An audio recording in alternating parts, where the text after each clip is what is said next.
श्रीनगर में दहशतगर्दाना हमला हुआ है, जहां पर अली मस्जिद ईदगाह के पास सीआरपीएफ पर हमला किया गया है। हमले में सीआरपीएफ का एक जवान जख्मी बताया जा रहा है, जबकि एक शहरी के भी जख्मी होने की खबर है। इस वक्त की ये बड़ी खबर और अहम खबर मिल रही है जम्मू कश्मीर से, जहां पर श्रीनगर में दहशतगर्दाना हमला हुआ है। अली मस्जिद ईदगाह के पास सीआरपीएफ पर हमला किया गया है। इस हमले में सीआरपीएफ का एक जवान जख्मी भी हो गया है और बताया ये जा रहा है कि एक शहरी के भी जख्मी होने की खबर है।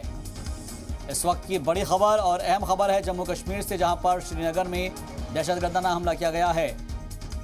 आपको बता दें कि अब से 2 दिन बाद ही मुल्क अपनी 75वीं यौम आज़ादी मनाने जा रहा है, लेकिन उससे पहले श्रीनगर में दहशतगर्दाना हमला हुआ है, जहां अली मस्जिद ईदगाह के पास सीआरपीएफ पर हमला किया गया है। हमले में सीआरपीएफ का एक जवान जख्मी हो गया है, जबकि एक शहरी के भी जख्मी होने की खबर मिल पा रही है। तो बड़ी जानकारी है, बड़ा अपडेट है, और जिस तरीके से पहले से ही तमाम तरह के अलर्ट जारी किए गए हैं, अंदेशा जाहिर किया गया है, उसी के मद्देनज़र इस हमले को लिया जा सकता है, क्योंकि मुल्क के अंदर अलग अलग जगहों पर कई तरह की तकरीबात मुनाकिद की जा रही है और लोग उसमें शिरकत भी कर रहे हैं। इस खबर पर मजीद अपडेट के साथ जी मीडिया रिपोर्टर फारूक वानी हमारे साथ फोन लाइन पर मौजूद है। फारूक, क्या जानकारी मिल रही है, कितने बजे ये धमाके की खबर है, कितने बजे हमला किया गया है?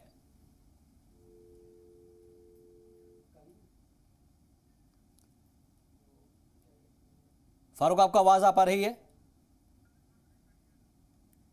फारूक तक हमारी आवाज़ नहीं पहुंच पा रही है, फिर से जुड़ने की कोशिश करेंगे। लेकिन श्रीनगर में दहशतगर्दाना हमले की खबर है। अली मस्जिद ईदगाह के पास सीआरपीएफ पर हमला किया गया है। इस हमले में सीआरपीएफ का एक जवान जख्मी बताया जा रहा है, जबकि एक शहरी के भी जख्मी होने की खबर है। मुल्क के मुख्तलिफ हिस्सों में अलर्ट जारी किया गया है और ऐसे में ये हमला ये बताता है कि दहशतगर्द अपने नापाक मनसूबों को कामयाब करने के लिए किसी हद तक भी जा सकते हैं। उसकी बानगी ये देखने को मिल रही है, जहाँ पर श्रीनगर में दहशतगर्दाना हमला किया गया है। अली मस्जिद ईदगाह के पास सीआरपीएफ पर हमला किया गया है। हमले में सीआरपीएफ का एक जवान जख्मी बताया जा रहा है, जबकि एक शहरी के भी जख्मी होने की इत्तला मिल पा रही है। इस वक्त की बड़ी खबर और अहम जानकारी आप तक पहुंचा रहे हैं, जिसमें एक जवान जख्मी है सीआरपीएफ का और एक शहरी के भी जख्मी होने की इत्तला मिल पा रही है। श्रीनगर में दहशतगर्दाना हमला हुआ है। अली मस्जिद ईदगाह के पास सीआरपीएफ पर हमला किया गया है और इस हमले में सीआरपीएफ का एक जवान जख्मी भी बताया जा रहा है, जहां पर एक शहरी के भी जख्मी होने की खबर है। फारूक वानी ज्यादा जानकारी के साथ फोन लाइन पर मौजूद है। फारूक, क्या जानकारी मिल रही है, कितने बजे ये हमला किया गया है और अभी तक कितने नुकसान का अंदेशा इससे जाहिर किया गया है?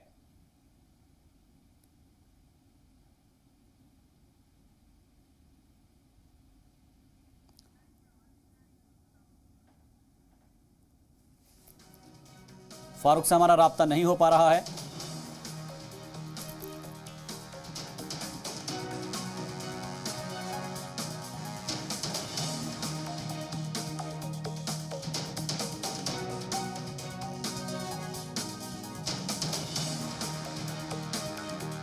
तो बड़ी खबर और अहम जानकारी आप तक पहुंचा रहे हैं। श्रीनगर में दहशतगर्दाना हमले की खबर है। अली मस्जिद ईदगाह के पास सीआरपीएफ पर हमला किया गया है। इस हमले में सीआरपीएफ का एक जवान जख्मी बताया जा रहा है, जबकि एक शहरी के भी जख्मी होने की इत्तला मिल पा रही है। श्रीनगर में दहशतगर्दाना हमला और सीआरपीएफ का एक जवान इस हमले में जख्मी हो गया है। बताया जा रहा है कि इस हमले में एक शहरी के भी जख्मी होने की खबर है। फारूक वानी ज्यादा जानकारी के साथ फोन लाइन पर मौजूद है। फारूक, क्या मेरी आवाज आप तक पहुंच पा रही है? जी बिल्कुल। फारूक, कितने बजे ये हमला अंजाम दिया गया है और कितने नुकसान का अंदेशा बताया जा रहा है इसमें? देखिए 15-20 मिनट पहले की ये घटना है। श्रीनगर के आली मस्जिद के पास 161 सीआरपीएफ का बंकर है, जिसपे ये ग्रेनेड दागा गया है और इसमें एक आम नागरिक घायल हुआ है, एक सीआरपीएफ का जवान भी इसमें घायल है। फिलहाल दोनों को उपचार के लिए श्रीनगर के एसएमएच अस्पताल में भर्ती कराया गया है और उनका ट्रीटमेंट चल रहा है। इस बीच सुरक्षा बल और जम्मू कश्मीर पुलिस ने ज्वाइंट ऑपरेशन शुरू किया है, चारों तरफ से इस इलाके को घेरे में लिया गया है। इसके अलावा जो गाड़ियों की आवाजाही है, क्योंकि यहाँ से कुछ ही दूरी पर जो सोहरा मेडिकल इंस्टीट्यूट है वो वाक़ा है, तो वहां से फिलहाल गाड़ियों की आवाजाही रोक दी गई है और सर्च ऑपरेशन फिलहाल चल रहा है। और सीसीटीवी फुटेज भी अगर यहाँ जम्मू कश्मीर पुलिस को खंगालनी पड़ेगी तो ये सामने आएगी बातें कि जो हमलावर हैं वो किस पे सवार थे, बाइक पे आए थे या किसी वाहन में आकर उन्होंने अटैक किया। उसके बाद फिलहाल वो फरार हो चुके हैं